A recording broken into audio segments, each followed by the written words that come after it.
Hello dear friend, how are you? আজকের ভিডিওতে আমি আপনাদের দেখাতে চলেছি কিভাবে মাইক্রোসফট ওয়ার্ডে ওয়াটারমার্ক অর্থাৎ জলছাপ তৈরি করবেন। বন্ধুরা, স্ক্রিনে দেখতে পাচ্ছেন আমি একটা ওয়ার্ড ফাইল ওপেন করে রেখেছি। আমি এই ফাইলে একটা জলছাপ দিব অর্থাৎ ওয়াটারমার্ক তৈরি করব।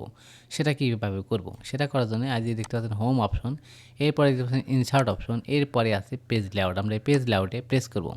এখানে প্রেস করার পর এই দেখতে পাচ্ছেন ওয়াটারমার্ক, এই যে লাল অক্ষর এ লেখা আছে ওয়াটারমার্ক। আমি যদি এই আইকনের উপর প্রেস করি সেক্ষেত্রে বেশ কিছু বক্স এখানে ওপেন হয়ে যাবে।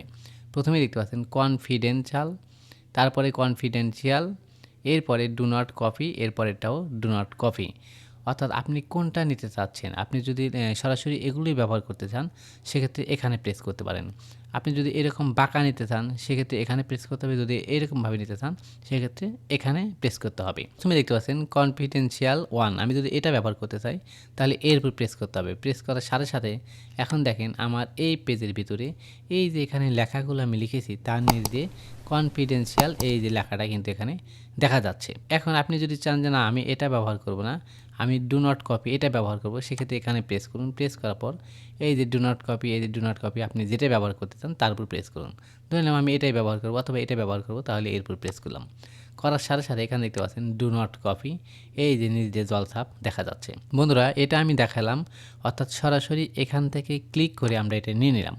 এখন যদি আপনি চান যে না আমি এগুলো কোনোটাই ব্যবহার করব না, আমি আমার ইচ্ছামতো ব্যবহার করব, অর্থাৎ আমি আমার নাম বা আমার প্রতিষ্ঠানের নাম বা অন্য যে কোনো কিছু আমার ইচ্ছামতো ব্যবহার করব, সেক্ষেত্রে কীভাবে করবেন? সেটা করার জন্য এই যে দেখতে পাচ্ছেন কাস্টম ওয়াটারমার্ক, এখানে প্রেস করুন। এখানে প্রেস করার সাথে সাথে এরকম একটা উইন্ডো আপনাদের সামনে শো আপ করবে। এখন এই যে এখানে প্রেস করার পরে আপনি ভাষা সিলেক্ট করতে পারেন। আপনি যদি বাংলায় করেন সেক্ষেত্রে এই যে বাংলা আছে, বেঙ্গলি বাংলাদেশ, এখানে প্রেস করতে পারেন। যদি আরবি করেন এই যে অ্যারাবিক ইয়ামিন, অর্থাৎ আপনি যে ভাষায় করবেন এখানে যে কয়টা ভাষা দেওয়া আছে এর ভিতর থেকে আপনি যে কোনো একটা ভাষা ব্যবহার করতে পারবেন। তো যেহেতু আমি ইংলিশে করব তাহলে ইংলিশে রেখে দিলাম। আপনি বাংলা করলে বাংলা রাখবেন, হিন্দি করলে হিন্দি রাখবেন, অর্থাৎ যে ভাষায় করবেন সেই ভাষা এখানে সিলেক্ট করবেন এই যে ল্যাঙ্গুয়েজ অপশনে। এরপরে আর ফন্টটা এখান থেকে আপনি চেঞ্জ করতে পারবেন, অর্থাৎ এই যে সুতনি, ওএমজি আর বিভিন্ন ধরনের ফন্ট আছে আপনি যেটা ব্যবহার করতে চান। তারপর আমি নির্মালা ইউআই এটাই দিলাম, যে কোনো একটা আমি ব্যবহার করব। আপনি আপনার পছন্দ মতো ব্যবহার করবেন। আর এখানে দেখছেন টেক্সট অপশন, এই জায়গায় আপনাকে লিখতে হবে, অর্থাৎ আপনি কি লিখতে চাচ্ছেন। তো আমি আমার নাম লিখে দিলাম মন্টু স্যার।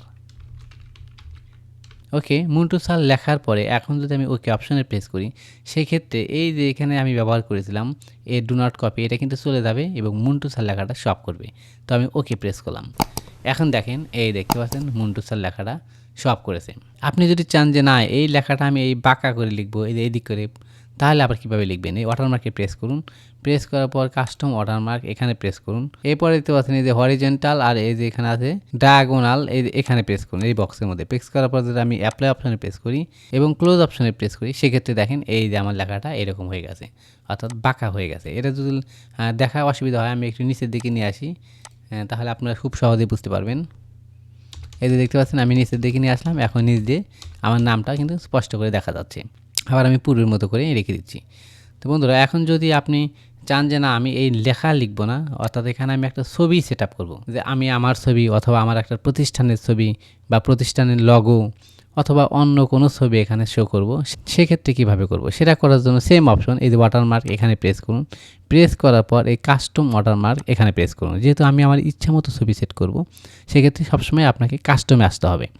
ওকে, এখন আসার পরে এই যে দেখতে পাচ্ছেন ডায়াগোনাল আর হরিজন্টাল, আমাদের কিন্তু হরিজন্টাল রাখতে হবে। ডায়াগোনাল দিলে যে বাঁকা হবে ছবিটা, যেহেতু আমরা সোজা করে রাখবো সেক্ষেত্রে হরিজন্টাল এখানে রাখবেন। এখানে দেখছেন পিকচার ওয়াটারমার্ক, এই যে বক্স এখানে প্রেস করুন। এখানে প্রেস করার পরে সিলেক্ট পিকচার এখানে প্রেস করতে হবে। এখন আপনার ডিভাইসে নিয়ে যাবে, আপনি যে ছবিটা ব্যবহার করতে চাচ্ছেন সেই ছবি দিয়ে দিন। তো আমি এই ছবিটা দেবো, সাপোজ এই ছবির উপর প্রেস করলাম। এরপর যদি ইনসার্ট অপশনে প্রেস করি সেক্ষেত্রে আমার ছবিটা কিন্তু এখানে সিলেক্ট হয়ে যাবে। এখন আমি অ্যাপ্লাই অপশনে প্রেস করব। প্রেস করার সাথে সাথে দেখেন আমার মাছের ছবিটা এই ভিতরে দেখা যাচ্ছে। এখন এটা আমি ক্লোজ করে দিলাম। এখন দেখেন আমার ছবিটা এই যে লেখার ভিতরে শো আপ করছে। এটা আরও ভালো করে দেখার জন্য আমি যদি আপনাদেরকে এই যে জুম অপশনে প্রেস করি তাহলে দেখেন এই যে স্পষ্ট করে দেখা যাচ্ছে যে আমার এই মাছের ছবিটা ভিতরে দেওয়া আছে, উপর দিয়ে আমি এই লেখাগুলো লিখেছি। তো বন্ধুরা, এইভাবে আপনি আপনার নাম বা আপনার প্রতিষ্ঠানের নাম অথবা আপনার প্রতিষ্ঠানের লগো অথবা আপনার ইচ্ছাকৃত যে কোনো ছবি এখানে অ্যাড করতে পারবেন। এটাকে বলা হয় জলছাপা। তো জলছাপ তো দেওয়া দেখলাম। এখন যদি আমি এটা রিমুভ করতে চাই যে না আমি এই যে মাছের ছবিটা এখানে জলছাপ দিয়েছি অর্থাৎ লেখার নিচ দিয়ে সোয়াপ করেছি এটা আমি এখন রিমুভ করব। সেক্ষেত্রে কীভাবে করবেন? তো আমি এটা ক্লোজ করে দিলাম। এখন আমি এটা রিমুভ করব। রিমুভ করার জন্য সেম অপশন ওয়াটারমার্ক এখানে প্রেস করুন। প্রেস করার পরে এই যে দেখতে পাচ্ছেন রিমুভ ওয়াটারমার্ক, এই যে ক্রস চিহ্ন, আমি যদি এখানে প্রেস করি সেক্ষেত্রে আমার এই মাছের ছবিটা কিন্তু চলে যাবে। তো আমি রিমুভ ওয়াটারমার্ক এখানে প্রেস করলাম। এখন দেখেন আমার মাছের ছবিটা নেই। এখন যদি আমি আপনাদেরকে জুম করে দেখাই, এখন দেখেন আমার এই লেখাটার ভিতরে কিন্তু আর মাছের ছবি নেই। তো বন্ধুরা আশা করি বুঝতে পেরেছেন কিভাবে মাইক্রোসফট ওয়ার্ডে ওয়াটারমার্ক বা জলছাপ দিতে হয়। বন্ধুরা ভিডিওটি কেমন লাগলো তা অবশ্যই কমেন্টস করে জানাবেন। আমাদের চ্যানেলে প্রতিনিয়ত মাইক্রোসফট ওয়ার্ড, মাইক্রোসফট এক্সেল এবং বিভিন্ন বেসিক কম্পিউটার টিউটোরিয়াল আপলোড করা হয়ে থাকে। অবশ্যই আমাদের চ্যানেলটি সাবস্ক্রাইব করে আমাদের সাথেই থাকবেন। ধন্যবাদ।